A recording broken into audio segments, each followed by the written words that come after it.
ఈరోజు మన లోతైన విశ్లేషణకు స్వాగతం. ఆమ్, వినేవారికి ఎప్పుడైనా ఇలాంటి ఆలోచన వచ్చిందా? అంటే కేవలం బతకడం కోసం, పూట గడవడం కోసం మనుషులు తమ ప్రాణాలను సైతం పణంగా పెట్టేంతటి అంచులకు ఎందుకు వెళ్తారు అని. నిజానికిది చాలా లోతైన ప్రశ్న. అవును. సరే, ఈరోజు దీన్ని కాస్త విడమర్చి చూద్దాం.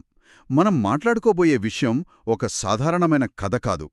1953లో హెన్రీ జార్జెస్ క్లూజో దర్శకత్వం వహించిన classic French cinema the wages of fear. ఖచ్చితంగా.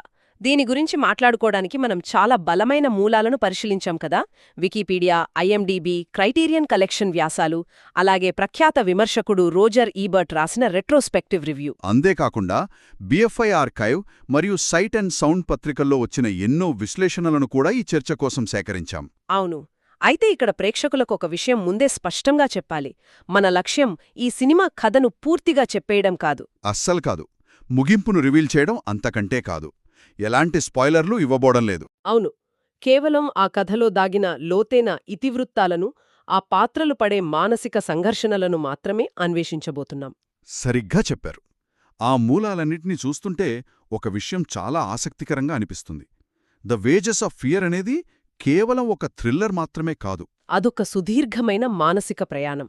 ముఖ్యంగా భయం, మనుగడ అనే రెండు అంశాల చుట్టూ మనిషి మెదడు ఎలా పనిచేస్తుంది అనేది ఇదొక అద్దంలా చూపిస్తుంది. నిజమే. ఈ సినిమాను అర్థం చేసుకోవాలంటే ముందుగా ఆ కథ ఎక్కడ మొదలవుతుంది, ఆ నేపథ్యం ఏమిటి అనేది మనం గమనించాలి. ఎందుకంటే ఆ వాతావరణమే ఈ కథకు అసలైన ప్రాణం కదా. అవును. మన క్రైటీరియన్ కలెక్షన్ వ్యాసాలు గమనిస్తే ఆ వాతావరణం ఎంత ఉక్కిరిబిక్కిరి చేసేలా ఉంటుందో అర్థమవుతుంది.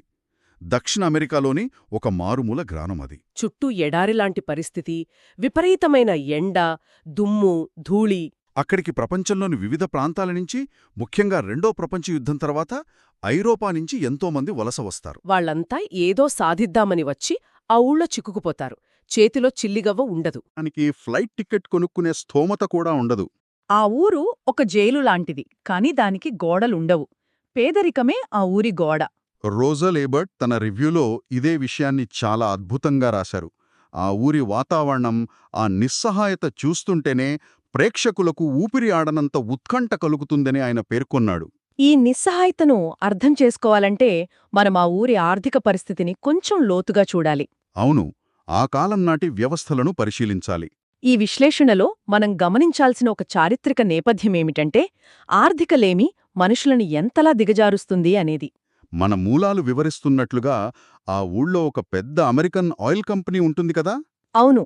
ఇది వలసవాద ఆర్థిక వ్యవస్థలు, అంటే కొలోనియల్ ఎకానమీస్ ఎలా పనిచేస్తాయో చెప్పడానికి ఒక స్పష్టమైన ఉదాహరణ.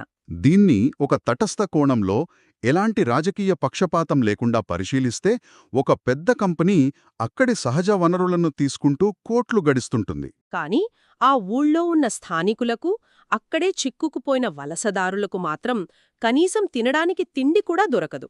సంపదంతా ఒకవైపు, కట్టిక దారిద్ర్యమంతా మరోవైపుంటుంది. ఈ ఆర్థిక అంతరం, ఈ ఒత్తిడి అనేది ఈ కథకు అసలైన మూలస్తంభం. సరిగ్గా ఈ పరిస్థితుల్లోనే ఆ ఆయిల్ కంపెనీకి చెందిన ఒక చమురు బావిలో భారీ అగ్నిప్రమాదం జరుగుతుంది. ఆ మంటలను ఆర్పాలంటే నైట్రోగ్లిజరిన్ అనే ఒక అత్యంత ప్రమాదకరమైన పేలుడు పదార్థాన్ని అక్కడికి తీసుకెళ్లాలి. ఇక్కనే అసలైన కథ మొదలవుతుంది. ఆ నైట్రోగ్లిజరిన్ ఎలాంటిదంటే ఏమాత్రం కుదుపొచ్చినా క్షణాల్లో పేలిపోయి మనుషులను ఆనవాళ్లేకుండా ఆవిరి చేసేస్తుంది. చిన్న గుంతలో టైరు పడినా లేదా బ్రేక్ గట్టిగా వేసినా అంతే సంగతులు. అలాంటి దారుణమైన పదార్థాన్ని 2 పాత ట్రక్కుల్లో వేసుకుని అత్యంత దారుణమైన కొండల మీదుగా 100 మైళ్లు తీసుకెళ్లాలి.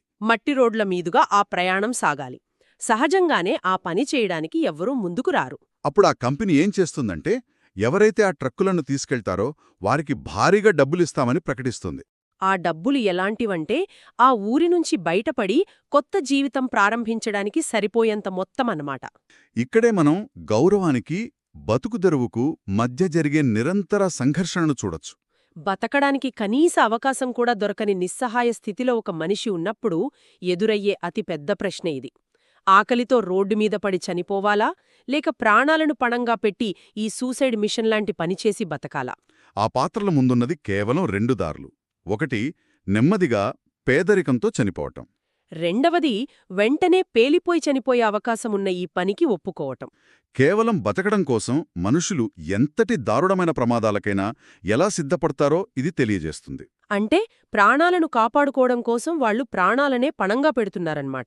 ఇది వింటుంటే దైనందిన జీవితంలో మనం ఎదుర్కొనే ఆర్థిక ఒత్తిళ్లు కూడా కొంతమేరకు ఇలాగే ఉంటాయనిపిస్తుంది కదా. అవును, కానీ ఈ సినిమాలో ఆ ప్రమాదం స్థాయి కొన్ని వేల రెట్లు ఎక్కువ.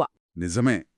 ఆ ట్రక్కుల్లో ఆ నైట్రోగ్లిజరిన్ వేసుకుని వాళ్ళు ప్రయాణం మొదలుపెట్టినప్పుడు మనం భయం అనే దాని గురించి కొత్తగా ఆలోచించాల్సి వస్తుంది.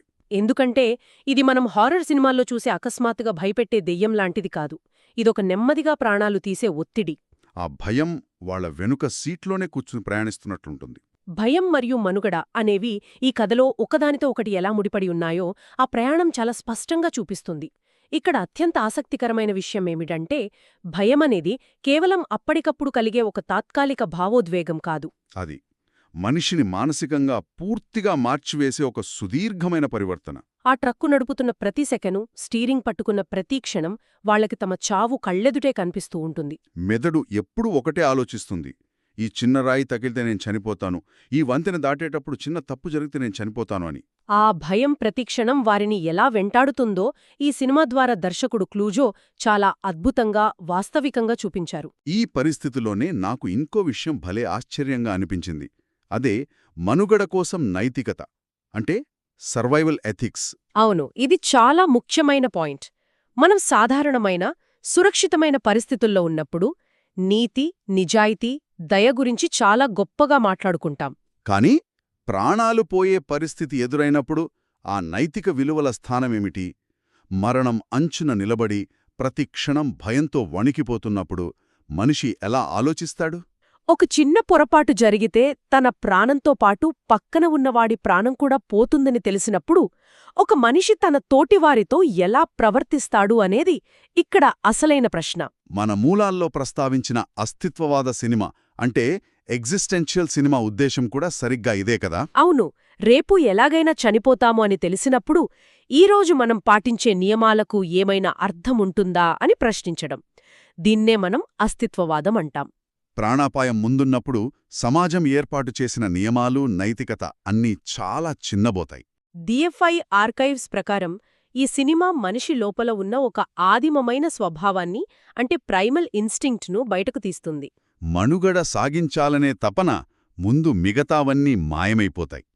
తన స్వార్థం కోసం మనిషి ఎంతవరకు వెళ్తాడో అదే చాలా భయంకరంగా ఉంటుంది. పక్కవాడికి సహాయం చేస్తే తను ఎక్కడ చనిపోతాడో అన్న భయం వారి చేత ఎలాంటి పనులు చేయిస్తోంది. ఇవి కేవలం తాత్విక ప్రశ్నలు కాదు. అవును, ఇవి సినిమాలో అడుగడుగున కనిపించే ఆచరణాత్మకమైన సత్యాలు. ఒత్తిడిలో మనుషుల ప్రవర్తన ఎంత అనూహ్యంగా మారుతుందో చూపిస్తాయి. ఎంత దారుణంగా మారుతుందో ఈ ప్రయాణం ఒక అద్భుతమైన ఉదాహరణగా నిలుస్తోంది. ఈ ఒత్తిడి గురించి మాట్లాడుతుంటే మనం కూడా మన జీవితాల్లో దీన్ని ఎప్పుడో ఒకప్పుడు అనుభవించే ఉంటాం కదా అనిపిస్తుంది. అవును, సాధారణ జీవితంలో కూడా ఇది కనిపిస్తుంది. ఉదాహరణకు, ఆఫీస్లో ఒక పెద్ద డెడ్లైన్ వస్తేనే మనకు చెమటలు పడతాయి, కోపం వస్తుంది. పక్కవాళ్ల మీద అరుస్తాం, మన ప్రవర్తన పూర్తిగా మారిపోతుంది. అలాంటిది ప్రతి సెకను ప్రాణాలతో చెలగాటమాడే పరిస్థితుంటే మనిషి మైండు ఎలా బ్లాంక్ అయిపోతుందో ఊహించుకోవచ్చు. ఇక్కడ మరో ఆసక్తికరమైన కోణాన్ని మన మూలాలెత్తిచూపాయి. అదే పురుషాధిక్యతపై ఒత్తిడి లేదా మగతనంపై ఉండే ప్రెషర్. సమాజం సాధారణంగా మగవారికి ఒక రకమైన పౌరుషాన్ని ఆపాదిస్తుంది కదా. మగవారు కన్నీళ్లు పెట్టుకోకూడదు, భయపడకూడదు అని. ఎంత కష్టమొచ్చినా ధైర్యంగా నిలబడాలి అనే ఒక బలమైన ఇమేజ్ను సమాజం వాళ్లపై రుద్దుతుంది. సినిమాలో మొదట్లో ఈ పాత్రలు కూడా అచ్చం అలాగే ప్రవర్తిస్తారు. ఎవ్వరికీ భయపడని వారిలా, చాలా టఫ్ గాయ్స్ లాగా ఒక ముసుగు వేసుకుంటారు. కానీ ఆ ముసుగు వెనుక ఉన్నది కేవలం భయమే. ఈ ప్రయాణం మొదలైన కొత్తలో వారు ఒకరినొకరు కించపరుచుకుంటూ ఎవరికెక్కువ ధైర్యముందో నిరూపించుకోడానికి ప్రయత్నిస్తారు. అయితే ఆ కఠినమైన పర్వత రహదారుల్లోకి వెళ్లిన తర్వాత ఆ నైట్రోగ్లిసరిన్ తాలూకు ప్రమాదం వాళ్ల నరనరాల్లోకి పాకుతుంది. పరిస్థితులు చేయి జారిపోతున్నప్పుడు వాళ్లు ఎంతగా ప్రయత్నించినా లోపల దాచుకున్న ఆ అసలైన భయం బయటపడక మానదు. ఆ దుర్బలత్వం స్పష్టంగా కనిపిస్తుంది. ఒకానొక దశలో ఆ పౌరుషం అనే ముసుగు పూర్తిగా పగిలిపోతుంది గదా. అవును, ఆ పాత్రలు ఏడుస్తారు, భయంతో వణికిపోతారు, నిస్సహాయంగా ఉండిపోతారు. ఇది ఎవర్నీ తప్పుబట్టడం కోసం కాదు. మానవ నైజం ఎంత సహజమైనదో చావు భయం ముందు ఏ ముసుగులు నిలబడవని చూపించడం కోసం. సమాజం ఆశించే ఆదర్శాలకు మనిషి వాస్తవ పరిస్థితులకు మధ్య ఉన్న తేడాను ఈ ఇతివృత్తం బట్టబయలు చేస్తుంది. అసలు ఆ మానసిక సంఘర్షణను, ఆ ముసుగులు తొలగిపోయే విధానాన్ని ప్రేక్షకులకు చేరవేయడంలో దర్శకుడు హెన్రీ జార్జెస్ క్లూజో వాడిన సినిమాటిక్ టెక్నిక్స్ గురించి తెలుసుకుంటే నిజంగా ఆశ్చర్యం వేస్తుంది. ఐఎండీబీ మరియు సైట్ అండ్ సౌండ్ వంటి మూలాల ప్రకారం సస్పెన్స్ సినిమాల రూపకల్పనలో ఇది ఆ కాలానికే ఒక మాస్టర్పీస్. ఈ సినిమా చూస్తున్నప్పుడు మనకు మాటలు వినిపించవు, కేవలం ఆ వాతావరణం మాత్రమే వినిపిస్తుంది. భయం ముంచుకొస్తున్నప్పుడు మనుషులకు మాటలు రావు కదా. దర్శకుడు అదే విషయాన్ని తెరపై చూపించారు. పాత్రల మధ్య సంభాషణలు చాలా తక్కువగా ఉంటాయి. కాని ఆ నిశ్శబ్దమే మనల్ని భయపెడుతుంది. ధ్వని రూపకల్పన అంటే సౌండ్ డిజైన్ పాత్ర ఇక్కడ చాలా కీలకం. ప్రమాదాన్ని మరింత తీవ్రంగా వినిపించేలా ఆ పాత ట్రక్కుల మోటార్ల చప్పుడు మనకు వినిపిస్తోంది. టైర్ల కింద నలిగే రాళ్ల శబ్దం, లేదంటే ఆశ్చర్యకరమైన భయంకరమైన నిశ్శబ్దం, ఇవన్నీ ప్రేక్షకుల నాడులను లాగుతాయి. ఇదొక విప్లవాత్మకమైన విధానం. ఇక గమన వేగం అదే పేసింగ్ విషయానికొస్తే దర్శకుడు క్లూజో ఉద్దేశపూర్వకంగానే కథను మొదటి సగమంతా చాలా నెమ్మదిగా నడిపిస్తాడు. ఆ ఊరి వాతావరణాన్ని, వాళ్ల దారిద్ర్యాన్ని మనకు పరిచయం చేస్తూ స్టార్ట్ చేస్తాడు. ఆ తర్వాత ట్రక్కులు స్టార్టైన దగ్గర్నుండి క్రమక్రమంగా ఉత్కంఠను తారాస్థాయికి తీసుకువెళ్తాడు. మనం కూడా ఆ పాత్రలతో పాటు ఆ ట్రక్లో కూర్చుని ఆ భయాన్ని అనుభవిస్తున్న ఫీలింగ్ కలుగుతోంది. ఈ టెక్నిక్స్ వల్లే సైట్ అండ్ సౌండ్ వంటి విమర్శనాత్మక పత్రికలు ఈ సినిమాను ఫ్రెంచ్ థ్రిల్లర్ హిస్టరీలో ఒక మైలురాయిగా కీర్తించాయి. నిజంగా ఇది సినిమాటిక్ చరిత్రలో ఒక అద్భుతమైన ప్రయోగం. మనం ఇప్పటివరకు మాట్లాడుకున్న విషయాలన్నీ ఒక్కసారి విశ్లేషించి చూస్తే రెండవ ప్రపంచ యుద్ధం తర్వాత ఉన్న ఆర్థిక అవసరాలు మనకు కనిపిస్తాయి.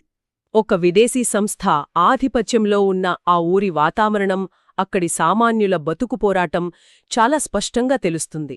వీటన్నింటి మధ్య మనుగడ కోసం వారు పడే భయం, ఆ ఒత్తిడిలో పగిలిపోయే పౌరుషం ముసుగులు మనం చూశాం.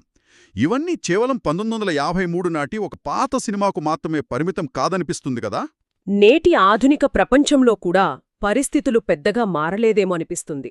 దైనందిన మనుగడ కోసం, కనీస అవసరాలు తీర్చుకోవడం కోసం ఈనాటికి ఎంతోమంది ప్రమాదకరమైన పనులు చేస్తున్నారు. ప్రాణాలకు గ్యారంటీ లేని ఎన్నో పనులను కేవలం పూట గడవడం కోసం ఎంచుకుంటున్నారు. ఈ కథ నేటికాలపు ఆర్థిక ఒత్తిడులకు కూడా ఒక పర్ఫెక్ట్ అద్దంలా అనిపిస్తుంది. ఆ పోలిక చాలా ఖచ్చితమైనది. ఈ మూలాలను విశ్లేషించిన తర్వాత మనం ప్రధానంగా అర్థం చేసుకోవాల్సింది ఏమిటంటే, ఇందులో మంచి, చెడు అని ఒక స్పష్టమైన తీర్పు ఇవ్వడం అసాధ్యం. ఎవరు తప్పు చేశారు, ఎవరు ఉప్పు చేశారు అని మనం చెప్పలేం. ఎవరి పరిస్థితులు వారివే. ఆయిల్ కంపెనీ వాళ్లకు వాళ్ల లాభాలు, వాళ్ల అవసరాలు ఉంటాయి. ప్రాణాపాయమని తెలిసి కూడా ఆ ట్రక్కులు నడపడానికి సిద్ధపడ్డ మనుషుల వెనుక ఉన్న ఆర్థిక నిస్సహాయత ఎలాంటిదో మనం అర్థం చేసుకోవాలి. ఇది కేవలం ఒక ఉత్కంఠభరితమైన సినిమా ప్రయాణం మాత్రమే కాదు, మానవ సంబంధాల, వ్యవస్థల లోపాలను వెత్తిచూపే ఒక బలమైన సాక్ష్యం. ఎక్కడా ఎవరినీ తీర్పు తీర్చకుండా పరిస్థితులు మనుషుల చేత ఎలాంటి పనులు చేయిస్తాయో గమనించడమే ఈ విశ్లేషణ ఉద్దేశం.